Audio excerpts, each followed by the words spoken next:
Good evening. आज की class में हम ट्रांसड्यूसर के बारे में डिस्कस करेंगे। तो ट्रांसड्यूसर बेसिकली क्या होता है कि एक ऐसी डिवाइस जो क्या करती है, एनर्जी की एक फॉर्म को दूसरी फॉर्म में परिवर्तित करती है, या आप कह सकते हो कि एनर्जी की किसी भी फॉर्म को इलेक्ट्रिकल एनर्जी में कन्वर्ट करती है। वो ही क्या कहलाता है, ट्रांसड्यूसर कहलाता है। जब हम ट्रांसड्यूसर का क्लासिफिकेशन करते हैं तो वहां पर इनपुट और आउटपुट के बेस पे भी आपका क्या होता है, ट्रांसड्यूसर होता है। इसके अलावा आपका क्या है, इलेक्ट्रिकल के बेस पे अलग होगा, एटमॉस्फेयर के बेस पे अलग अलग ट्रांसड्यूसर होगा। तो उन सब के बारे में हम क्या करेंगे, डिस्कस करेंगे। तो बेसिकली ध्यान में रखना है कि ट्रांसड्यूसर क्या करता है, एनर्जी की एक फॉर्म को यानी ऊर्जा के एक रूप को दूसरे रूप में परिवर्तित करता है। वही क्या कहलाता है, ट्रांसड्यूसर कहलाता है। ठीक है, तो फर्स्ट पॉइंट हम क्या लिखेंगे, वह डिवाइस जो जो एनर्जी की एक फॉर्म यानी रूप को दूसरी फॉर्म में परिवर्तित करता है। ठीक है, तो वह डिवाइस जो ऊर्जा के एक रूप को दूसरे रूप में परिवर्तित करता है क्या कहलाता है, ट्रांसड्यूसर कहलाता है। या वह डिवाइस जो एनर्जी के किसी रूप को इलेक्ट्रिकल एनर्जी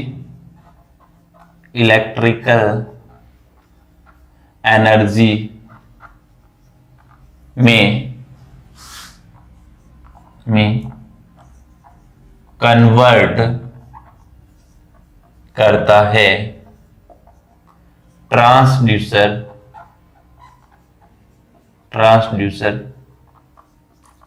कहलाता है।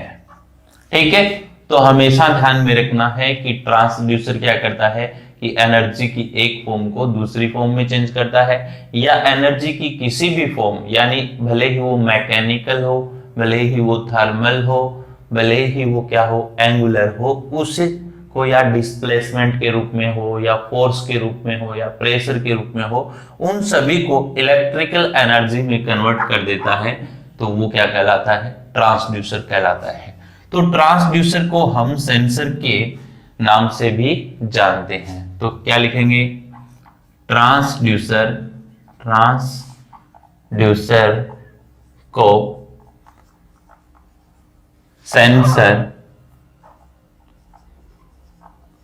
के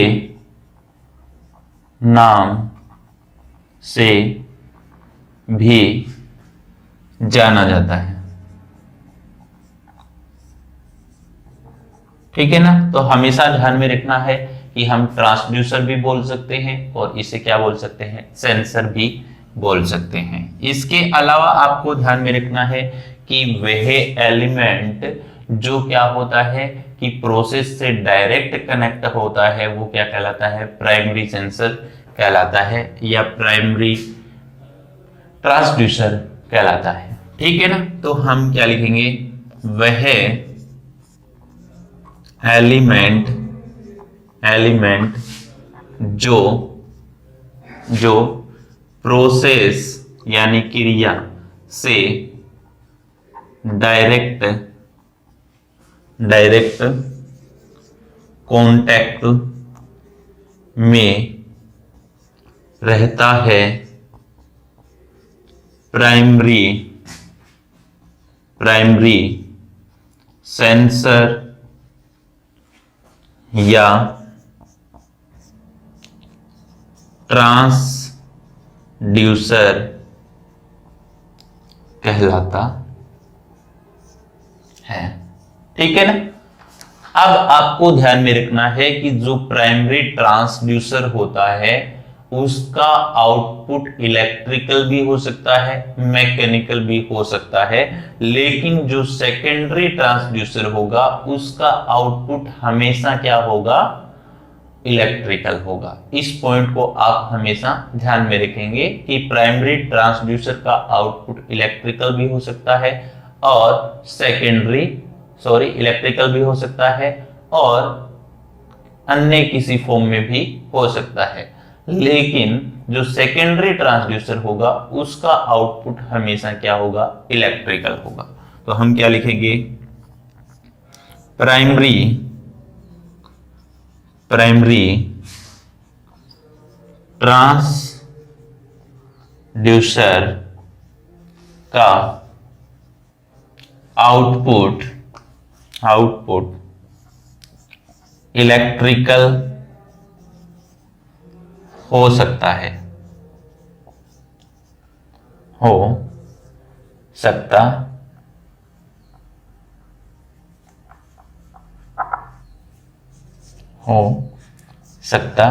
है तथा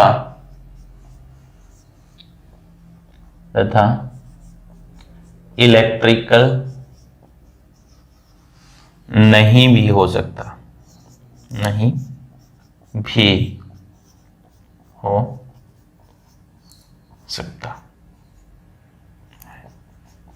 जबकि आपका सेकेंडरी ट्रांसड्यूसर होता है उसका आउटपुट हमेशा क्या होगा, इलेक्ट्रिकल होगा। ठीक है ना। तो ध्यान में रखना है, क्या लिखेंगे, जबकि सेकेंडरी ट्रांसड्यूसर का आउटपुट हमेशा इलेक्ट्रिकल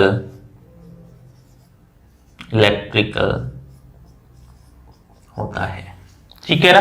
तो ये दोनों पॉइंट्स आपको ध्यान में रखना है, कभी भी एग्जाम में पूछा जा सकता है कि प्राइमरी ट्रांसड्यूसर का आउटपुट क्या होता है, इलेक्ट्रिकल भी हो सकता है और नॉन इलेक्ट्रिकल भी हो सकता है, जबकि सेकेंडरी ट्रांसड्यूसर होता है उसका आउटपुट हमेशा क्या होगा, इलेक्ट्रिकल होगा।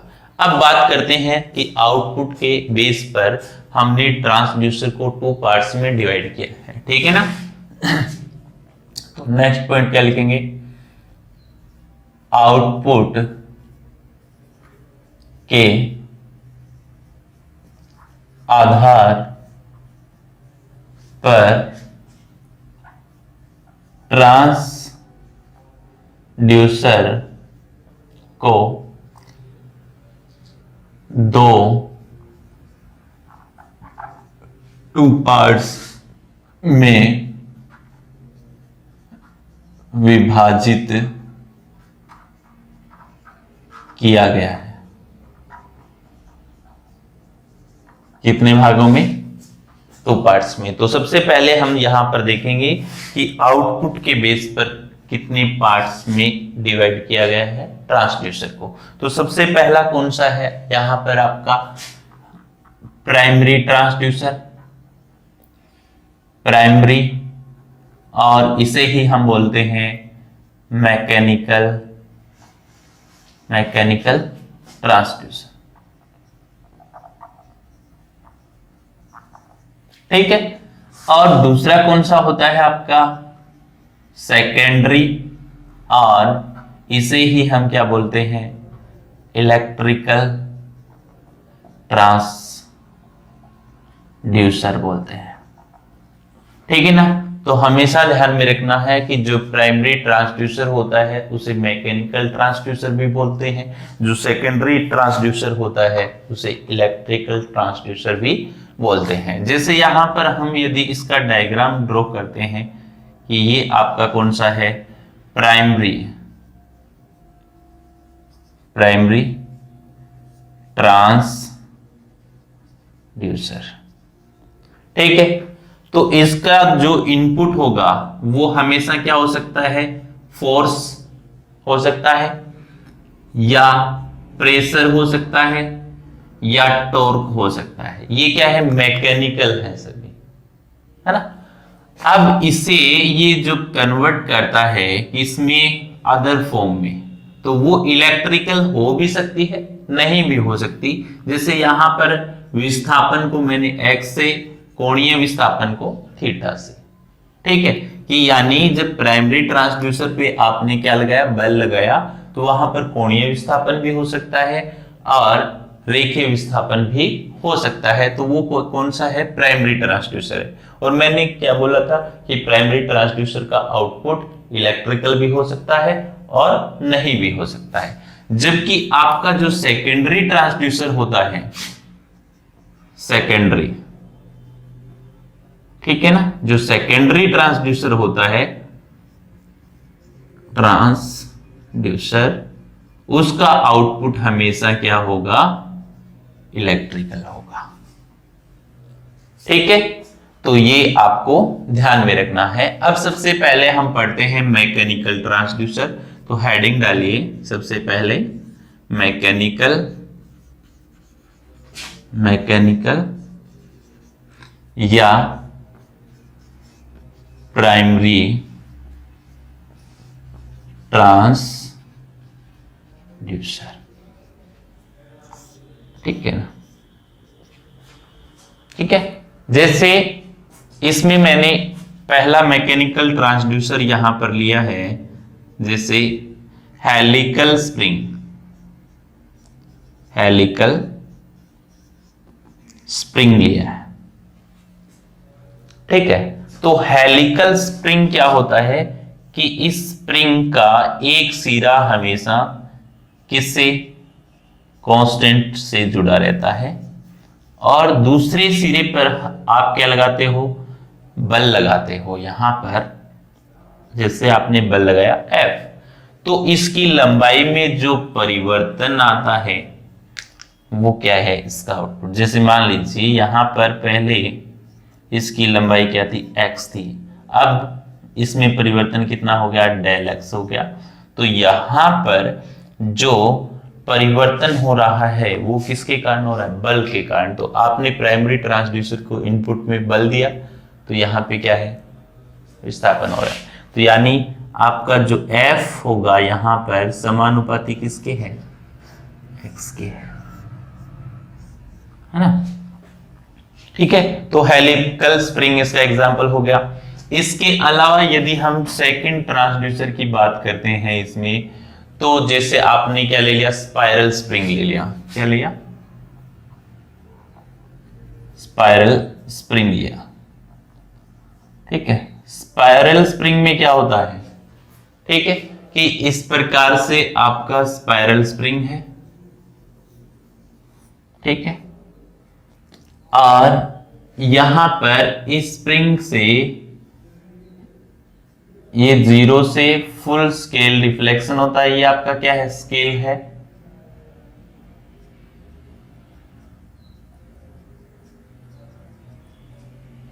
ठीक है।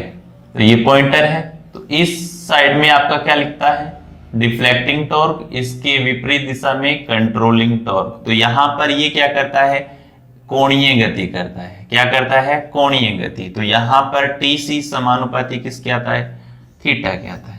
तो यहां पर भी क्या है, आपका जो आउटपुट है वो क्या है, नॉन इलेक्ट्रिकल है, इसलिए ये क्या है, मैकेनिकल डिवाइस। इसके अलावा यदि हम थर्ड पार्ट की बात करें कि इसमें तीसरा कौन सा है मैकेनिकल, तो आपका होता है प्रूविंग रिंग, प्रूविंग रिंग, ठीक है। तो जैसे मान लीजिए आपने ये रिंग ले ली, है ना, ये आपकी रिंग है, ठीक है। अब आपको क्या करना है,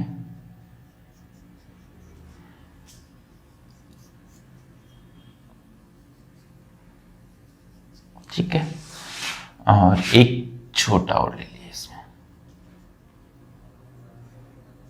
अब देखिए, जब आप क्या करते हो, इसको कंप्रेस करते हो, क्या कराते हो, कंप्रेस करते हो, है ना, कंप्रेस। तो इसे जब आप कंप्रेस कराओगे तो हमेशा क्या होगा, इसका डायामीटर कम होगा। डायामीटर क्या होगा, कम। तो कंप्रेस यहां पर नोट कर लीजिए, कंप्रेस यानी दबाने पर। कंप्रेस कराओगे तो डायामीटर हमेशा कम होगा और इसकी लंबाई क्या होगी, बढ़ेगी।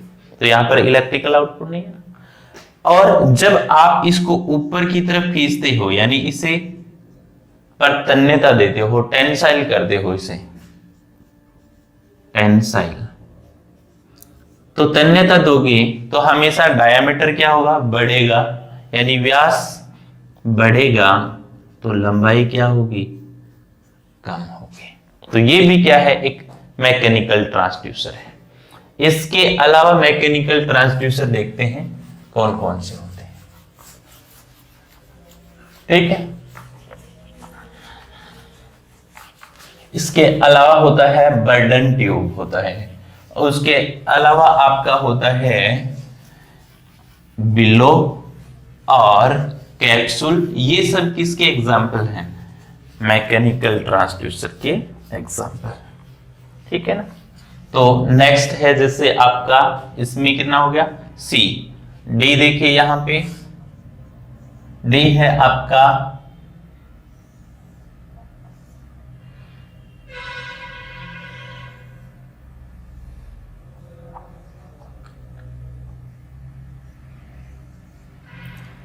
लंबाई में परिवर्तन, मान लीजिए यहाँ पे x, तो इसको बोलते हैं हम बर्डन ट्यूब, बर्डन ट्यूब। ठीक है, तो इस बर्डन ट्यूब में जब आप यहां पर फोर्स या प्रेशर लगाते हो तो इसकी लंबाई में क्या आता है, परिवर्तन आता है। तो ये बर्डन ट्यूब का एग्जाम्पल है। अब इसके अलावा यहां पर ध्यान में रखना है कि ये आपका होता है बिलो टाइप, ये आपका क्या है, बिलो। इसके अलावा आपका होता है यहां पर कैप्सूल,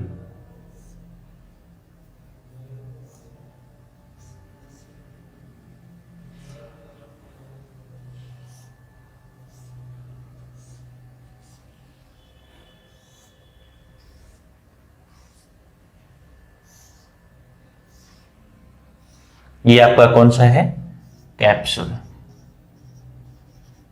ठीक है, और इसके अलावा आपका होता है जिसे हम बोलते हैं डायफ्राम। ठीक है, ये आपका कौन सा है, डायफ्राम।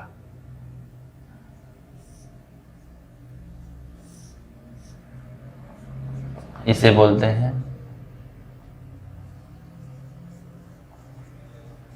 गम।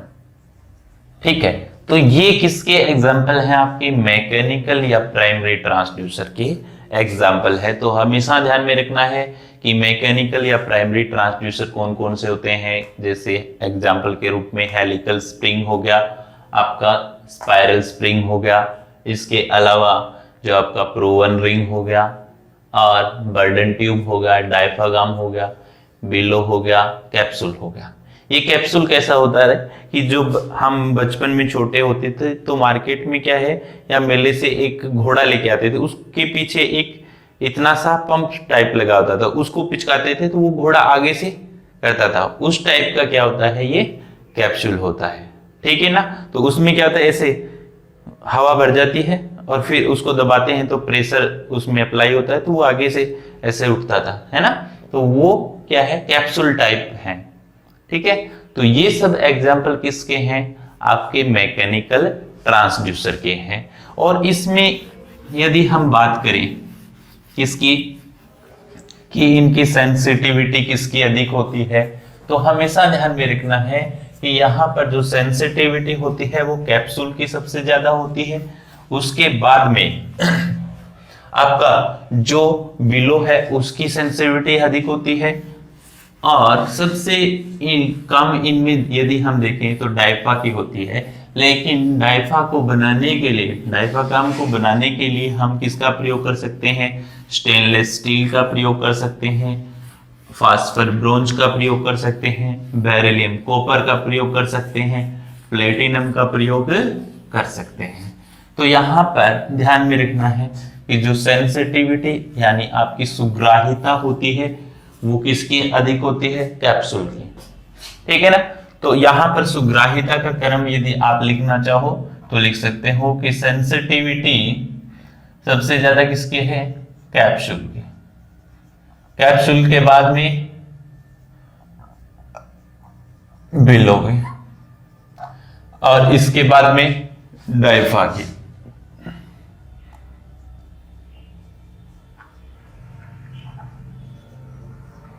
ठीक है, लेकिन डायफ्राग्राम है, इसे बनाने के लिए हम किसका प्रयोग करते हैं? ध्यान में रखना है, ये काफी बार एग्जाम में पूछा गया है कि डायफ्रागम को बनाने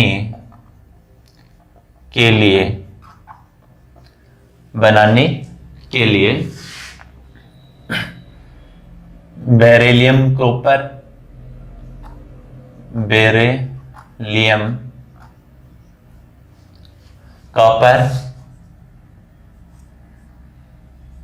copper, phosphor bronze, platinum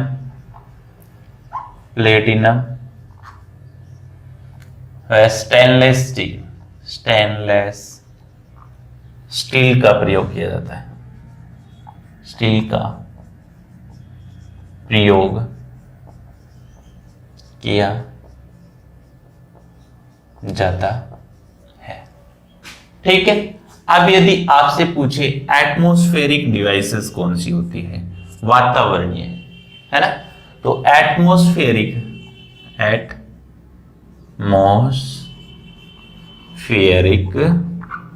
device, ठीक है, वातावरणीय जो युक्तियां होती है, जैसे आपका मैनोमीटर हो गया,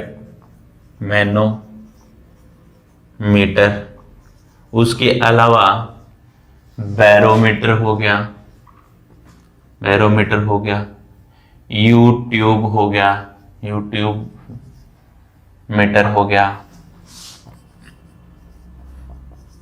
और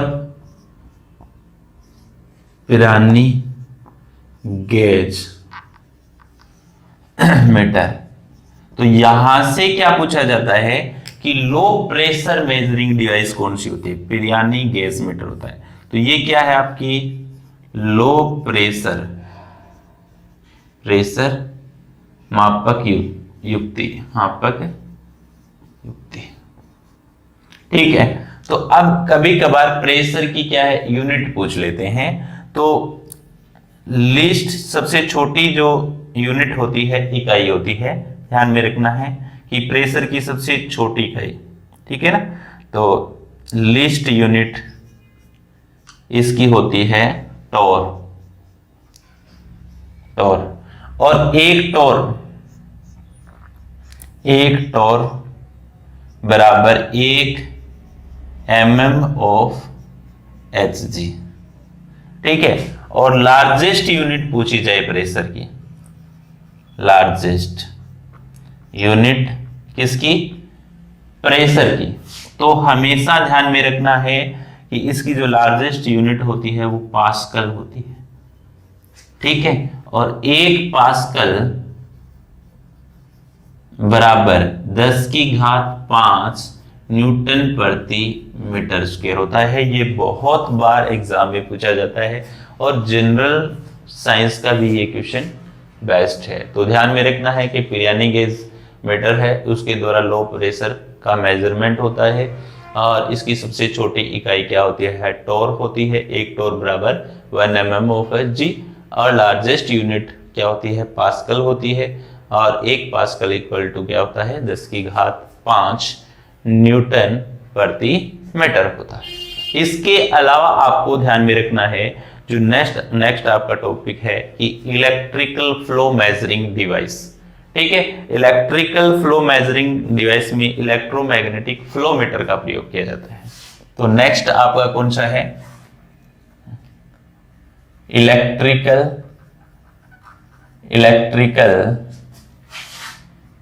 फ्लो मेजरिंग डिवाइस। ठीक है, यानी कि यहां पर जो इलेक्ट्रिकल है विद्युत है उसके प्रवाह के मापन के लिए कौन सी डिवाइस का प्रयोग किया जाता है तो इलेक्ट्रोमैग्नेटिक फ्लोमीटर। सबसे पहले इसमें कौन सा है इलेक्ट्रो, इसी का पार्ट क्या है इलेक्ट्रो मैग्नेटिक फ्लोमीटर होता है। ठीक है, तो इलेक्ट्रोमैग्नेटिक फ्लोमीटर के द्वारा हम क्या करते हैं कि जो चालक लिक्विड है, ठीक है ना, यानी जो चालक द्रव है उससे धारा प्रवाह को हम क्या कर सकते हैं माप सकते हैं। कि जैसे मान लीजिए आपके पास में ये यहां पर चुंबक है, नॉर्थ पोल हो गया, ये साउथ पोल हो गया। ठीक है, इस प्रकार से चुंबक बनाते हैं ना।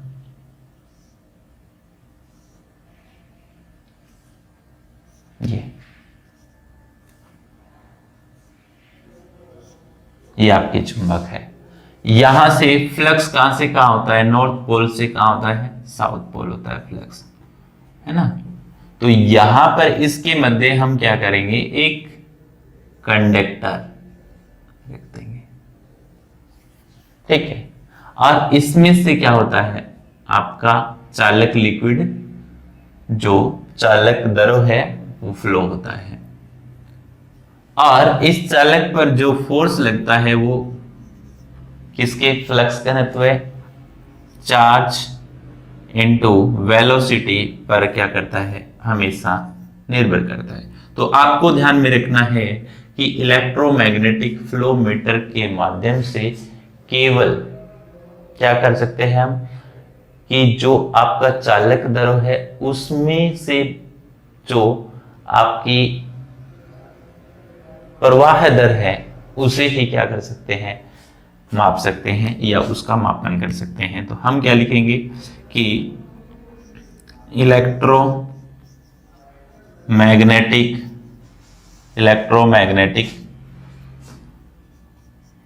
फ्लो मीटर के माध्यम से केवल चालक द्रव की प्रवाह दर का मापन किया जा सकता है। ये सभी जो हम पढ़ रहे हैं ये सभी कौन से हैं आपके मैकेनिकल ट्रांसड्यूसर है। याद रखना है कि यहां पर मैंने बताया एटमॉस्फेरिक डिवाइस है ना। तो जैसे ये क्या है सभी आपके जो वातावरणीय जैसे आपका प्रेशर है टेम्परेचर है उन सबको मापने की युक्तियां हैं। तो ये सारी युक्तियां किसमें आती है आपकी मैकेनिकल ट्रांसड्यूसर या आप कह सकते हो प्राइमरी ट्रांसड्यूसर में आती है। इसलिए इनका थोड़ा सा बेसिक आपको पता होना चाहिए। तो ध्यान में रखना है इलेक्ट्रोमैग्नेटिक फ्लो मीटर है उसके माध्यम से केवल चालक दरों की प्रवाह दर का क्या किया जा सकता है मापन किया जा सकता है। यहाँ पर जो यदि अचालक है दर तो उसके प्रवाह की दर का मापन नहीं किया जा सकता। तो हम क्या लिखेंगे अचालक द्रव की प्रवाह दर का मापन नहीं किया जा सकता। ठीक है, इसके अलावा आपको ध्यान में रखना है कि जो स्पीड मेजरिंग डिवाइसेस होती है आपकी, तो स्पीड मेजरिंग डिवाइसेस में जैसे सबसे पहले आपका आता है टेको जनरेटर, उसके बाद में आपका जो कौन सा है, उसके बाद में आता है आपका मैग्नेटिक पिकअप और स्ट्रोबोस्कोपिक। ये सभी क्या है, स्पीड मेजरिंग डिवाइसेस हैं, लेकिन ये यांत्रिक ट्रांसड्यूसर यानी मैकेनिकल ट्रांसड्यूसर या प्राइमरी ट्रांसड्यूसर के अंतर्गत आती है। ठीक है ना। तो नेक्स्ट कौन सा है आपका मैकेनिकल ट्रांसड्यूसर में, स्पीड मापक डिवाइस है ना। तो स्पीड मापक में कौन सी है आपकी, सबसे पहले आपको ध्यान में रखना है मैग्नेटिक पिकअप। दूसरा कौन सा है,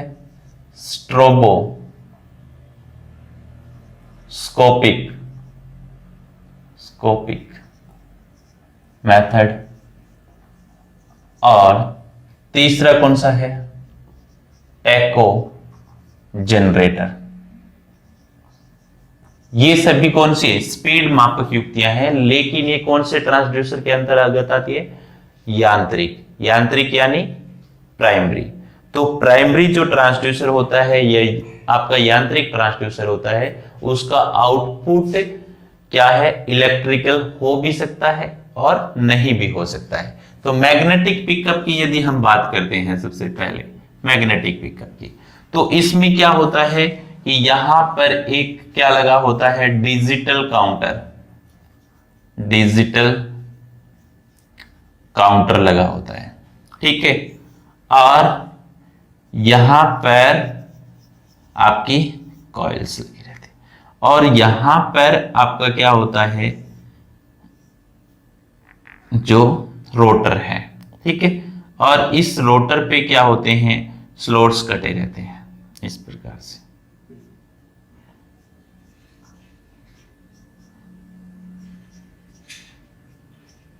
ठीक है, तो इनको हटा दीजिए, ये आपका रोटर है। ठीक है, तो यहां पर क्या होगा, आपकी पल्स काउंट होगी। ठीक है ना, 1 नंबर 2 नंबर 3 नंबर।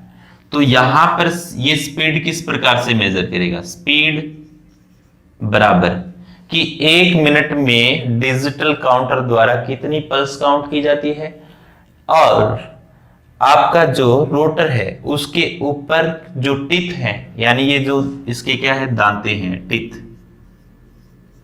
है ना, वो कितने हैं, इन दोनों का रेशियो के किसको मेजर करता है, स्पीड को मेजर करता है। तो हमेशा ध्यान में रखना है कि 1 मिनट में काउंट की गई पल्स बटे रोटर टिथ। ठीक है, तो स्पीड का फॉर्मूला यहां पर आ गया, काउंट की गई पल्स P मान लीजिए थी, रोटर पर टिथ क्या है, N है। तो ये फॉर्मूला आपको हमेशा ध्यान में रखना है। इसी प्रकार यदि आप स्ट्रोबोस्कोपिक मेथड को देखते हो, तो जैसे मान लीजिए कोई स्टेज होता है, वहां पर क्या होता है, लाइट सोर्स से क्या है, उसके ऊपर हमेशा फोकस डाला जाता है, और उसके अंदर कोई रोटेटिंग पार्ट्स होता है, जैसे इस प्रकार से। तो वो उसके ऊपर गिरने के कारण वो अलग अलग क्या होता है, रिफ्लेक्ट होता है, यानी एक बार थोड़ा डिफरेंट कलर में होगा, दूसरी बार डिफरेंट कलर में होगा। तो वहां पर जो स्पीड होती है, तो उस स्पीड यानी वहां पर जो रोटेटिंग डिवाइस होती है, उसकी स्पीड के कारण ही वहां पर क्या उत्पन्न होता है, स्ट्रोबोस्कोपिक इफेक्ट उत्पन्न होता है, जिसे हम क्या कहते हैं, चकाचौंध बोलते हैं, कि चकाचौंध उत्पन्न हो गई है ना। तो उसके बारे में हम कल डिस्कस करेंगे। ये कौन सा है, मैग्नेटिक पिकअप। Thank you.